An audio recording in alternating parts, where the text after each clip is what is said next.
Dengan identitasnya sebagai seorang alkemis, kemampuannya untuk memanggil bantuan hanya dengan satu lambaian tangannya adalah sesuatu yang akan menyebabkan bahkan Hall of Souls harus berpikir dua kali meskipun mereka memiliki kekuatan. Namun, Yao Chen akhirnya menghilang dengan tiba-tiba. Jelas, ini karena seorang pengkhianat telah mengkhianatinya, sehingga dia kekurangan waktu untuk mengumpulkan pembantu. Siapa lagi pengkhianat ini selain si bajingan Han Feng ini? Feng tua, tunggu. Kami masih membutuhkan Han Feng untuk membimbing kami agar kami dapat menemukan aula cabang tempat Yao Lao di penjara. Ini bukan waktu yang tepat untuk membunuhnya. Xiao Yan buru-buru berbicara saat melihat situasi ini. Sepertinya, Hall of Souls tidak hanya menginginkan jiwa orang tua itu. Mungkin, mereka memberi nilai yang lebih besar pada kemampuannya untuk memurnikan pil. Saat itu, saya menjadi samar-samar menyadari bahwa Hall of Souls sepertinya diam-diam bertindak berdasarkan rencana besar. Rencana ini membutuhkan cukup banyak alkemis yang luar biasa. Selama pertarungan besar di rumah kuno, yang telah mengubah seluruh dataran tengah menjadi keributan, Yao Chen dan aku telah bertukar pukulan dengan aula jiwa. Sepertinya dia telah menarik perhatian mereka saat itu. Feng Zunse mengangguk, merenung sejenak, dan tiba-tiba menebak. Rumah kuno? Xiao Yan tercengang saat mendengar ini. Ini sudah menjadi cerita yang sangat lama. Rumah besar itu diturunkan dari zaman kuno. Saat itu menarik lebih dari setengah ahli dari dataran tengah yang berada di kelas Douzong dan di atasnya. Namun, harta karun di dalamnya memang mengejutkan. Metodik yang Anda latih sekarang diperoleh oleh Yao Chen dari tempat itu dulu. Feng Zunse menghela napas. Xiao Yan sekali lagi terkejut. Dia tanpa sadar menghirup nafas lembut. Mantra api sebenarnya adalah sesuatu yang diperoleh dari rumah kuno itu. Di mana orang tua itu dipenjara sekarang? Feng Zunse menatap dingin ke arah Han Feng sebelum menuntut. Wilayah barat dari kota dunia bawah dataran tengah. Ada aula cabang dari Hall of Souls di sana. Yao Chen sedang dipenjara di sana. Han Feng ragu-ragu sejenak sebelum berbicara. Kota dunia bawah ya. Tidak disangka ada aula cabang dari aula jiwa di sana. Feng Zunse mengerutkan kening dan bertanya sekali lagi. Berapa banyak penatua terhormat, Douzun, yang ada di cabang itu? 1. Mata Han Feng diam-diam berkedip saat dia menjawab dengan lembut. Apakah Anda benar-benar berpikir bahwa diri yang mulia ini, Douzun, tidak memiliki pemahaman tentang Hall of Souls? Feng Zunse tertawa dingin saat mendengar ini. Cabang dari Hall of Souls setidaknya akan memiliki seorang kepala dan wakil terlepas dari seberapa rendah levelnya. Mereka berada di tingkat penatua yang terhormat. Apalagi, tempat itu adalah tempat seseorang yang sama pentingnya dengan Yao Chen di penjara. Seorang penatua yang terhormat. Sepertinya pikiran jahatmu belum padam. Tubuh Han Feng sedikit gemetar saat mendengar kata-kata Feng Zunse. Ekspresi Xiao yang di sampingnya juga perlahan berubah menjadi gelap dan serius. Sial. Dia hampir ditipu oleh bajingan ini. Dua orang tua yang terhormat, ini bukan soal menjumlahkan dua. Barisan yang terdiri dari dua ahli kelas Douzun akan memiliki kemampuan untuk bahkan mencuci beberapa faksi tingkat atas di dataran tengah dengan darah. Jika dia tidak menemukan Feng Zunse dan berakhir dengan bodohnya memimpin orang-orang ke kota dunia bawah, kemungkinan besar dia akan jatuh ke tangan mereka. Simpan dia. Dia mungkin berguna di masa depan. Mata Feng Zunse tajam saat dia melirik Han Feng, yang tanpa sadar gemetar. Namun, dia hanya tertawa dan melemparkan Han Feng ke Xiao Yan. Xiao Yan menganggukkan kepalanya dengan senyum dingin setelah menerima jiwa Han Feng. Dia memasukkannya kembali ke botol giok. Dengan jentikan acak jarinya, gumpalan api tak terlihat masuk, dan teriakan sengsara yang tajam sekali lagi terdengar. Jari Xiao Yan mengusap mulut botol dan memisahkan tangisan yang menyedihkan itu. Setelah itu, dia mengembalikannya ke cincin penyimpanannya. Dia akan menunggu dan melihat apakah orang ini bisa selamat dari dibakar oleh api hati jatuh. Ketika berurusan dengan sampah seperti itu, dia tidak akan membiarkan mereka mati dengan damai. Feng Tua, apa yang harus kita lakukan sekarang? Xiao Yan ragu sejenak dan bertanya. Kami tidak bisa sembrono dalam menangani masalah ini, dan kami tidak bisa membiarkan informasi apapun bocor. Jika tidak, setelah Hall of Souls mentransfer Yao Chen, akan lebih sulit bagi kami untuk menemukannya. Anda harus menunggu dengan tenang untuk beberapa saat. Aku akan mengirim seseorang untuk pergi ke kota dunia bawah untuk menyelidiki. Jika kita menunda terlalu lama, Xiao Yan berbicara dengan agak khawatir. Tenang, tidak banyak orang yang memiliki skill pemurnian pil yang bisa dibandingkan dengan Yao Chen di dataran tengah. Hall of Souls tidak akan mudah menyakitinya. Feng Zunze berbicara dengan tenang. Xiao Yan ragu sejenak setelah mendengar ini, tapi dia hanya bisa menganggukkan kepalanya. Hall of Souls terlalu kuat. Mereka benar-benar tidak mampu untuk memperingatkan mereka. Aku akan kembali ke pavilion bintang jatuh selanjutnya. Setelah itu, saya akan mulai menyelidiki Hall of Souls. Bagaimana denganmu? Mata Feng Zunze menatap Xiao Yan saat dia bertanya. Xiao Yan merenung sejenak sebelum berkata, saya ingin pergi ke wilayah tengah, wilayah dataran tengah. Masih ada 1 tahun atau lebih tersisa sampai pengumpulan pil di Pil Tower. Saya ingin berpartisipasi. Pengumpulan pil ya? Feng Zunze kaget saat mendengar ini.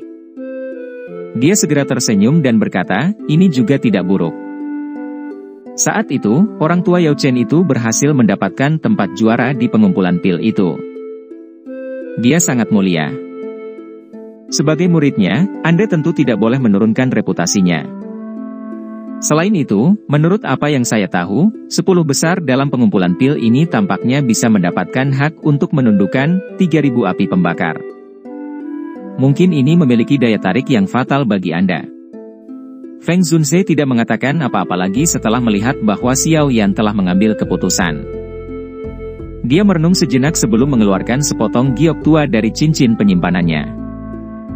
Setelah itu, dia menyerahkannya pada Xiao Yan dan berkata, ambil giok bintang ini. Di masa depan, saya akan dapat mengandalkan hal ini untuk menemukan Anda. Selain itu, jika Anda menemui masalah yang tidak dapat Anda selesaikan, Anda dapat menghancurkannya. Aku akan bisa merasakannya. Xiao Yan memiringkan kepalanya. Dia dengan sungguh-sungguh menerima sepotong batu giok tua dan meletakkannya di cincin penyimpanannya. Setelah itu, dia menangkupkan tangannya ke Feng Zunze dan berkata dengan suara yang dalam, terima kasih, Feng Tua. Feng Zunze tersenyum dan melambaikan tangannya. Telapak tangannya menepuk bahu Xiao Yan saat dia perlahan berkata, agar Yao Chen memberikan metode Qi itu kepadamu, itu cukup untuk mengatakan bahwa dia menghargaimu. Saat itu, sampah Han Feng itu sangat menginginkan metode Qi ini, tapi Yao Chen tidak menyerahkannya padanya. Xiao Yan diam-diam mengangguk. Yao Lao telah menghabiskan banyak upaya padanya, sesuatu yang secara alami disadari Xiao Yan. Makanya, hatinya memperlakukan Yao Lao seperti ayahnya. Selama tahun-tahun ini, dia secara pribadi telah melakukan banyak upaya untuk mendapatkan kekuatan untuk menyelamatkan Yao Lao. Perjalanan pelatihan Xiao Yan sangat sepi dan keras, namun dia mengertakkan gigi dan bertahan. Agar dia dapat berjalan ke titik ini dari sampah klannya saat itu, kesulitan dan upaya yang dia hadapi secara alami adalah sesuatu yang sulit dibandingkan dengan orang lain. Orang-orang seperti Feng Qing'er dan Tang Ying mungkin memang memiliki bakat yang luar biasa, tapi mereka juga mendapat dukungan dari faksi besar di belakang mereka. Namun, Xiao Yan hanya bisa mengandalkan Yao Lao dan kerja kerasnya sendiri. Saat aku kembali ke pavilion bintang jatuh, aku akan mencoba yang terbaik untuk menanyakan tentang faksi di dalam kota dunia bawah. Selama periode waktu ini, saya akan diam-diam melakukan kontak dengan beberapa orang yang dulu berteman dengan Yao Chen. Jika saya bisa mengumpulkan mereka, merebut kembali Yao Chen seharusnya tidak sulit. Feng Zunze berbicara. Meskipun kekuatan pavilion bintang jatuh cukup kuat, masih ada celah yang cukup jika dibandingkan dengan makhluk hebat seperti Hall of Souls. Selain itu, Hall of Souls itu misterius dan tak terduga. Tidak ada yang tahu kekuatan pastinya. Jika seseorang tidak siap, kemungkinan besar seseorang tidak hanya gagal menyelamatkan Yao Chen tetapi juga akhirnya kehilangan seluruh pavilion bintang jatuh dalam prosesnya. Xiao Yan mengangguk. Hatinya mengerti dengan jelas betapa menakutkannya Hall of Souls itu. Secara alami, dia tahu bahwa dia tidak bisa sembrono dalam hal-hal seperti itu. Jika mereka melakukan langkah yang salah, kemungkinan besar mereka akan kehilangan segalanya dalam prosesnya. Baiklah, kami terdesak waktu dan saya tidak akan tinggal lebih lama lagi. Ingatlah, Anda harus lebih berhati-hati saat sendirian di masa depan. Menurut tebakan saya, kemungkinan Feng Qing'er tidak akan menyerahkan darah esensi Phoenix kuno ini dengan mudah. Anda harus lebih memperhatikan. Bagaimanapun, suku Phoenix Iblis Surga tidak penuh dengan beberapa karakter baik. Jika Anda menemui masalah yang tidak dapat Anda selesaikan, Anda harus menghancurkan giok bintang. Feng Zunze berkata. Xiao Yan memiringkan kepalanya sebagai pengakuan. Setelah itu, dia menangkupkan tangannya ke Feng Zunze. Dia mengangkat dagunya ke Lin Yan di samping. Tubuh mereka bergerak, dan mereka melompat dari punggung elang besar itu dan dengan cepat jatuh ke tanah. Feng Zunze menghembuskan napas saat dia melihat Xiao Yan dan Lin Yan jatuh di langit. Tatapannya tertuju pada wilayah barat dataran tengah saat dia bergumam, "Orang tua, akhirnya aku mendapat kabar tentangmu. Yakinlah bahwa saya pasti akan menyelamatkan Anda kali ini." Feng Zunze melambaikan lengan bajunya setelah kata-katanya terdengar. Angin kencang bertiup dan elang besar itu mengeluarkan teriakan nyaring dan jelas. Itu mengepakkan sayapnya yang sangat besar, berubah menjadi angin kencang, dan dengan cepat menghilang ke cakrawala. Xiao Yan dan Lin Yan bergegas turun ke puncak gunung, mendarat di atas pohon. Mereka mengangkat kepala dan melihat kelompok Feng Zunze menghilang. Xiao Yan perlahan mengepalkan tinjunya. Dia akhirnya menemukan Feng Zunze. Di masa depan, dia tidak perlu lagi bergantung pada dirinya sendiri. Dengan kekuatan Xiao Yan saat ini, dia sudah bisa menyelesaikan titik racun iblis di dalam tubuhnya sendiri. Meskipun dia tidak bisa menyempurnakannya sepenuhnya dalam satu upaya, dia tidak perlu melakukannya dengan cara ini. Douqi yang terkandung di dalam titik racun iblis terlalu kuat. Mengkonsumsinya dalam sekali jalan tidak akan bermanfaat baginya. Penyempurnaan langkah demi langkah lebih cocok. Xiao Yan, kemana kamu berencana pergi? Lin Yan secara bertahap menarik pandangannya, menoleh ke Xiao Yan, dan bertanya sambil tersenyum. Di mana letak menara pil? Xiao Yan terbatuk kering. Matanya menyapu sekelilingnya saat dia bertanya dengan rasa malu. Dia tahu bahwa pil tower terletak di tengah-tengah dataran tengah, tetapi dia tidak mengetahui lokasi tepatnya. Lin Yan memutar matanya saat mendengar ini. Nama menara pil adalah sesuatu yang disadari semua orang di dataran tengah. Tak disangka Xiao Yan benar-benar menanyakan pertanyaan seperti itu. Lokasi di mana menara pil berada disebut kota pil. Tempat itu memiliki konsentrasi alkemis tertinggi di seluruh benua. Area dalam radius 500 km dari kota pil adalah wilayah faksi menara pil. Itu juga disebut daerah pil. Masih ada perjalanan yang cukup panjang dari tempat ini hingga kota pil. Bahkan dengan menggunakan lubang cacing, kami mungkin membutuhkan waktu sekitar 1 bulan. Lin Yan merentangkan tangannya saat dia menjelaskan. Kalau begitu, kamu akan memimpin. Mari kita cari kota dengan lubang cacing dulu. Setelah itu, kita akan segera ke kota pil. Xiao Yan tertawa. Memang jauh lebih nyaman bagi seseorang yang tahu cara memimpin. Itu akan menyelamatkannya dari masalah berkeliaran secara acak seperti lalat tanpa kepala. Meskipun masih ada waktu sampai pengumpulan pil dimulai, dia masih perlu menemukan dokter peri kecil dan Xian sebelum itu. Iya. Lin Yan mengangguk ketika dia berkata, kamu berencana untuk berpartisipasi dalam pengumpulan pil di Pil Tower, kan? Hehe, kebetulan, klan Liu Qing juga berada di wilayah itu. Liu Qing ya? Wajah Xiao Yan mengungkapkan senyuman saat mendengar nama yang akrab ini. Dia juga memiliki kesan yang baik tentang orang yang terus terang ini. Orang itu juga sangat merindukanmu dan sering membicarakanmu. Namun, dia sekarang adalah kepala klan dan memiliki status yang hebat. Namun demikian, dia sering ditekan oleh orang-orang tua di klannya, menyebabkan dia merasa tidak enak. Lin Yan tertawa. Jika masih dalam proses, kita bisa pergi dan melihat orang ini. Xiao Yan tertawa. Dia juga merindukan teman-teman yang dia buat di akademi dalam saat itu. Lin Yan mengangguk. Punggungnya bergetar dan sepasang sayap Douqi diperpanjang. Sayapnya segera mengepak, dan dia berubah menjadi seberkas cahaya yang terbang ke kejauhan. Xiao Yan melangkah ke udara kosong dan mengikuti di belakangnya. Ini adalah dunia misterius. Awan tak berujung berlama-lama di atas langit yang jauh, memberikan kesan surga. Selain itu, energi tempat ini juga sangat padat. Efek dari latihan di tempat ini sepertinya jauh lebih baik dari tempat lain. Tempat ini dipenuhi dengan banyak puncak gunung yang terjal. Kadang-kadang, beberapa sinar cahaya akan melintas di langit.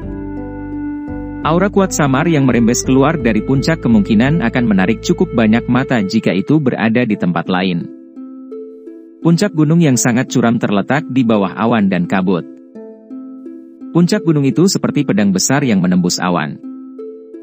Jika seseorang mengangkat kepalanya dan melihatnya, seseorang akan menemukan bahwa sulit untuk melihat puncak di dalam awan dan kabut yang masih ada. Ada batu bulat berwarna hijau yang terletak di puncak gunung tempat kabut masih ada. Sesosok duduk bersila di atas batu. Kedua tangan sosok itu membentuk segel pelatihan. Sementara sosok itu menghirup dan menghembuskan napas, banyak ki yang seperti zat bertahan di ujung hidung sosok itu tanpa berhamburan. Sosok itu mengenakan pakaian hijau. Itu bukanlah sesuatu yang dipenuhi dengan kemegahan, tapi memancarkan keanggunan yang menyebabkan seseorang menjadi santai. Pinggang kecil yang halus dari sosok itu dengan lembut ditahan oleh sabuk kain ungu pucat yang menguraikan lekuk bergerak dari pinggang yang sudah halus itu. Jika seseorang mengalihkan pandangannya ke atas, seseorang akan menemukan wajah cantik dengan temperamen yang tenang yang tidak kalah dengan Feng King Er. Sepasang mata cantik menampakkan gumpalan aura halus. Sekilas, sepertinya kemarahan besar di dalam hati seseorang akan melemah ketika melihat sepasang mata yang tenang dan acuh tak acuh ini. Wanita seperti itu muncul seperti peri atau teratai bening yang tidak tercemar di dunia biasa. Seluruh tubuhnya memancarkan semacam perasaan berkabut dan langka yang menyebabkan seseorang hanya bisa mengamati dari kejauhan tanpa bisa membelai. Wanita seperti ini, yang sepertinya terlahir dari aura spiritual alam, kemungkinan besar akan membuat beberapa pria merasa malu saat berdiri di depannya. Energi alam di sekitarnya bertahan di samping gadis ini, muncul seperti bintang yang menopang bulan. Energi memasuki tubuhnya sesuai keinginannya. Pelatihan yang tenang ini berlanjut selama hampir 1 jam atau lebih sebelum mata wanita yang cerdas dan indah, yang telah tertutup, perlahan terbuka. Mengikuti pembukaan matanya, gumpalan api berwarna keemasan segera melintas melalui mereka. Tekanan yang tidak biasa juga menyebar seiring dengan kemunculan nyala api berwarna emas ini. Di bawah tekanan yang tidak biasa, bahkan energi alam di sekitarnya menjadi sedikit lamban. Bahkan sedikit bergoyang. Wanita itu berdiri dengan cara yang elegan. Sosoknya yang tinggi tampak sangat mempesona.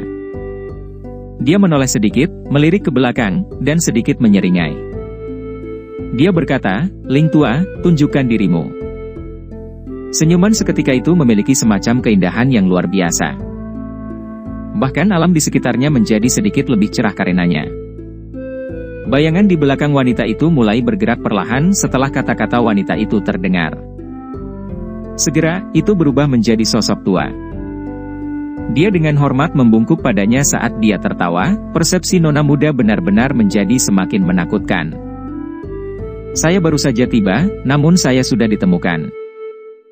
Wanita itu tidak berkomitmen untuk menjilat sepatu bot kecil ini. Tangannya secara acak mengangkat beberapa rambut hitam yang mendarat di dahinya saat dia bertanya, "Apakah ada masalah bagi Oldling datang ke sini? Aku yang dulu tidak akan berani datang dan mengganggu pelatihan nona muda jika tidak ada apa-apa." Sosok itu mengangkat kepalanya, memperlihatkan wajah tua. Itu adalah Ling Ying, yang pernah melindungi Xiao Yan saat itu. Adapun wanita halus di depan ini, siapa lagi selain Sun Er, yang dipikirkan Xiao Yan setiap hari? Saya tidak tertarik dengan apapun yang terjadi di klan. Sun Er berbicara secara acak. Dia mengangkat tangannya dan kabut yang tersisa berkumpul di telapak tangannya. Segera, itu berubah menjadi wajah pria yang lembut dan tampan. Senyuman langka dan hangat terungkap di wajah cantiknya saat dia melihat wajah ini. Ling Ying juga tertawa mendengar ini. Dia menggoda dengan berkata, saya pikir nona muda itu pasti akan tertarik dengan apa yang saya katakan. Mata Sun Er berhenti di wajah pria yang diaglomerasi dari kabut. Matanya yang cantik menatap Ling Ying ketika dia mendengar kata-katanya. Dia kemudian tersenyum dan berkata, semoga. Ling Ying terbatuk pelan dan perlahan berkata, menurut berita terakhir yang saya peroleh, seorang pemuda bernama Xiao Yan telah muncul di wilayah utara dataran tengah. Engah. Kabut yang berkumpul di wajah seseorang tersebar. Sosok tinggi, melengkung itu sepertinya dengan lembut gemetar pada saat ini. Beberapa saat kemudian, dia menghirup nafas lembut dari udara yang agak sedingin es dan dengan lembut bertanya, apakah kamu yakin? Dari apa yang kupikirkan, ada kemungkinan besar itu dia. Ling Ying tersenyum saat menjawab. Wanita itu tiba-tiba berbalik. Penampilan cantiknya yang elegan saat ini mengandung kegembiraan yang langka. Dia turun dari puncak gunung. Langkah kakinya ditentukan dan tanpa ragu sedikit pun. Berikan perintah bahwa aku akan meninggalkan alamku.